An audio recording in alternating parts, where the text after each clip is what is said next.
Haboim. Welcome everyone. We're about to begin Be'ezras Hashem together on Daf Chof Vov Amud Aleph. 3 lines from the top. The Gemara had explained that which it states, Hano habo loy la'odam bal korchoy, if a person has incidental benefit from that which is osir b'hano. For example, he's walking down the street, we said on Cholamoid Pesach. And as he's walking down the street or the sidewalk, he passes by a goisha bakery that is baking fresh goods. And the smell of the fresh baked goods is osir bahano. So here we're saying if it's loy efshar, it would be a tircha for him to circumvent that way that he's going and go take a different route. But he is miskavein. That means to say that he continues on approaching that aroma to get benefit from it.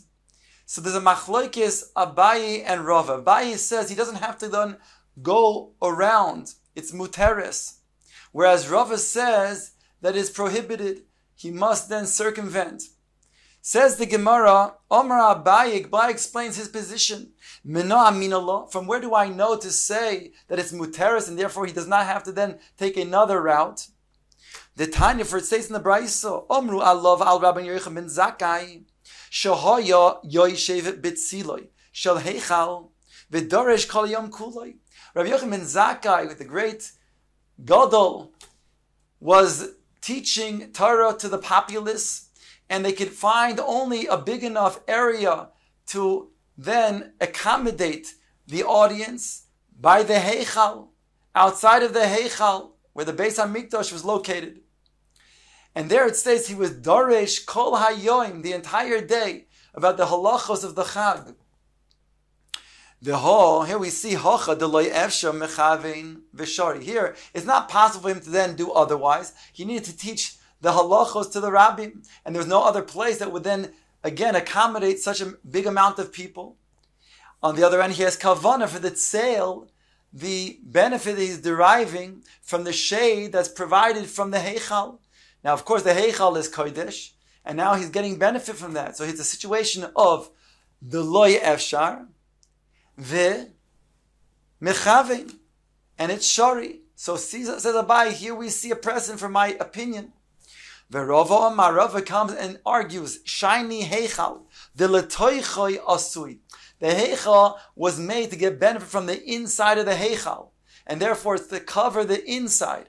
But that which will get benefit from the outside, in this case the shade, that's a benefit shaloi kedarkoi, and therefore that is going to be the reason why it's mutter. Ravi says, how do I know to say that indeed it is osir? He would have to circumvent in a situation where it is loy efshar and it is kimechavein. Says Rava Omar Rava, minno amin Allah. Where do I know to say this, that it is osir? The Tanya, it states lulin hayu psuchin ba'aliyas beit kodesh kodashim shebohen. There was the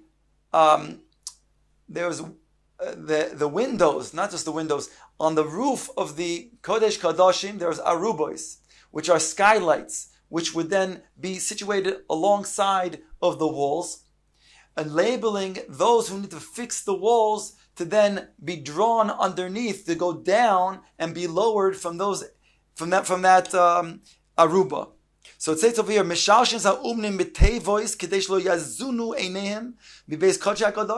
we will lower down the workers in a way that they are being in a box, in a crate. Now this box was made in such a way where it was covered on all 3 directions. It was only open to the wall. So thereby they're able to fix the wall with only looking at the wall that they need to fix without then looking around in the Kodesh Kodashim. They shouldn't feast their eyes at the beauty and grandeur of the Kodesh Kodashim. And here's the situation where they could not, it's not efshar, it would be a big tircha otherwise. They can't avoid going in this crate to go down. It would be a big tircha otherwise to try to fix the Kodesh Kodashim. And there would be mechavein to get the hana. So here we have a situation where it is Aser. That's why they had to put him in a crate. And that's why they said it was closed on 3 sides and only open on the side to the wall. Says the Gemara, V'tizba, Rava, do you really think this is so, that you have a raya from here? V'ho'amar Rabbi Shimon ben Pazi, Amar Rabbi Yoshua ben Levi, Mishum bar kapara. He said the following, Kol umare u'reyach, ein bohem mishum me'ila. These 3 things, the voice that you hear from the singing of the Levim, the sight that you see from the beauty and grandeur of the Beis Hamikdash, and the reyach, the smell, the fragrance of the Ketaris, one who benefits from them is not chayiv for me'ila, for benefiting from that which is hekdesh. So we see over here that indeed this is something that is intangible, and therefore the fact that they might get a sight of the Kadosh Kadoshim, that is not a reason to be chayiv me'ila, and therefore it wouldn't be prohibited. They made a maila, they made a special thing that they shouldn't feast their eyes on the Kadosh Kadoshim, but it wasn't an Isser. And therefore, Ravi, you have no proof to say that in a case of Lo Efshar, Ukemechavein, that it is Osir. Gemara now brings another version. Ika da Amrei, Omar Rava, Mena Aminallah. Rava says, where do I know again? The Lo Efshar, Ukemechavein is Osir. And he brings the following: Domar Rabbi Shimon ben Pazi, Omar Rabbi Shimon ben Levi, Mishum bar kapara. Kol umare v'reyach ein bohem mishum mi'ila. These 3 intangible things do not have the chiyuv of mi'ila. That person who then gets benefit from them is chayiv a korban mi'ila. Mi'ila hu deleka. He's medayik Rava that he's not chayiv a korban mi'ila. But ha isura ika. But it still is osir, still prohibited. So you have a raya, says Rava, that indeed in such a case, it's osir. My love, la'oisin ha'oimdim bifnim, the lo'efshav become mechayim v'osir. Are we not talking about the kayhanim and the levim that are doing the avodah inside? And here we're seeing that indeed it is osir. In a case where it's lo'efshav, they must be there to do the avodah, right? And they're mechavim. They're mechayim for these things. So you see that nonetheless it's osir, says Rava.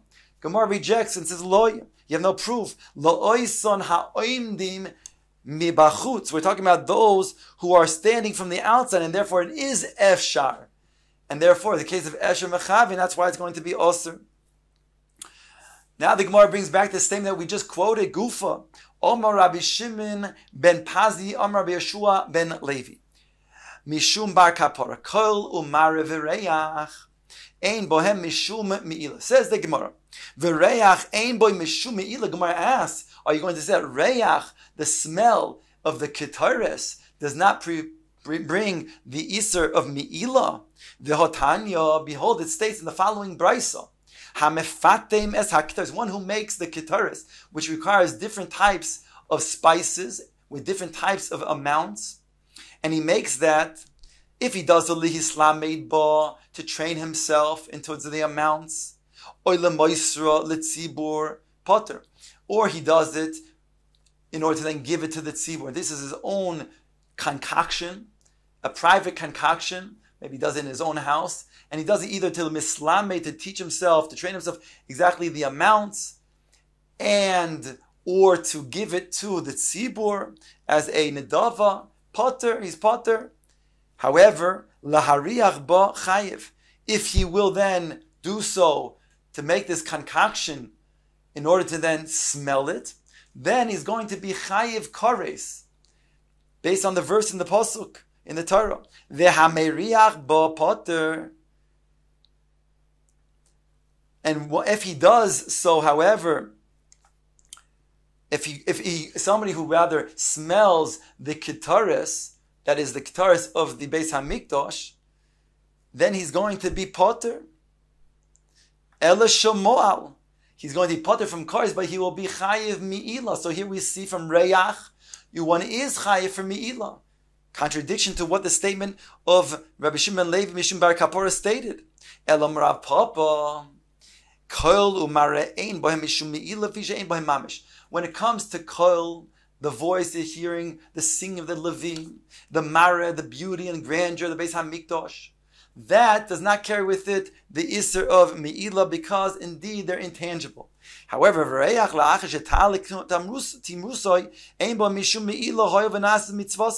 but when it comes to the Reach, that really comes from spices that are yes, tangible, whereby the little pieces, so to speak, that become burnt and become in the air as a result of the burning of that ketares, that itself is going to be Chai Me'ila. Only we're talking about a case where after it's done, it's performed procedure, its mitzvah is performed, then it no longer is going to be Chai Me'ila. But before that, it would be Chai Me'ila. And that's what it's saying over here. When it says in this brayse that we quoted just before, Mehariach ba poter ele shemoal, that's because we're talking about a situation before indeed the mitzvah was performed.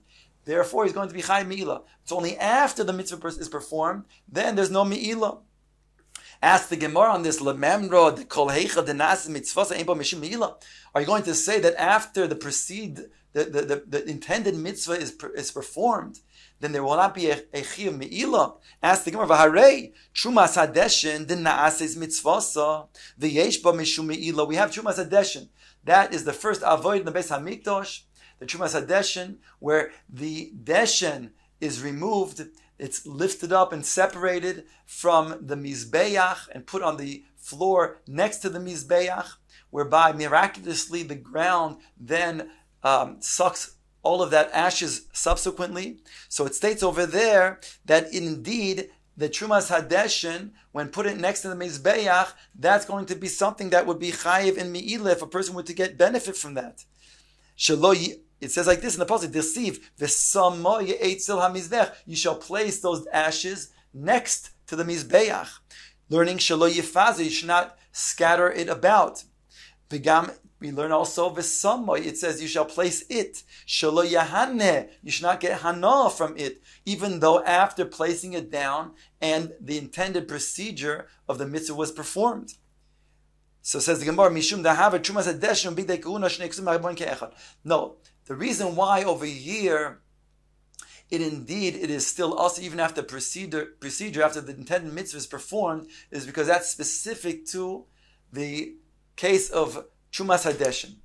Why can't we learn that out therefore for other places and use this as the model? Because it's also stated the same thing in regards to the Big Day Kahuna, that by Big Day Kahuna, we'll learn shortly that also is something that even after its usage, it becomes Aser Behana.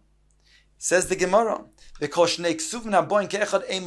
When we have it stated in two different places in the Torah, if it only states it in one place, in the case of Trumas HaDeshen alone, then we can say that's the paradigm, the model. We'll use that as a binyan av to learn out to everywhere else.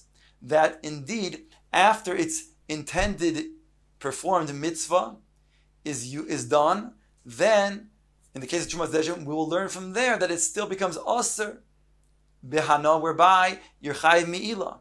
But once it states in the second place, why did the Torah have to do that? It must be that it's specifically to do these two places, and you cannot learn out from either one of them. So therefore, we have Trumas HaDeshen stated in one place, and we have also the Big Day Kahuna stated in another place, as follows. Trumas HaDeshen Hada Amron. Trumas HaDeshen, as we already explained, that after you put it next to the Mizbeach, it's Aser Bahana. So even after you have placed it down, and you perform the mitzvah, still it remains Aser Bahana, and it's going to be Chayiv Me'ila. Big Day Kahuna, Dirshu, it states, in regards to the Big Day Kahuna, V'hinichu Misham. Here we're talking about the Kohen Gadol. He wears the 4 white vestments of the Kohen Hedyot on Yom Kippurim by going into the Kodesh HaKadoshim. There he does not wear the golden garments. He changes when he goes outside to wear the gold, but when he goes to the inside, he has to change and wear only the white ones. So these vestments, these white vestments, it states, V'hinichu Sham.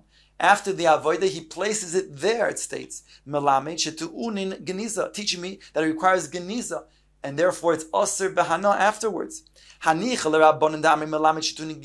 That's very good according to the opinion of those chacham that say that it requires geniza, and therefore will be off limits. El Rabbi Doise de Poligalayu, who argues on them, the Omar, and states, and says, Aval ru'uyin hein l'kohen hedyot, you can still use those garments, those vestments, for a kohen hedyot subsequently.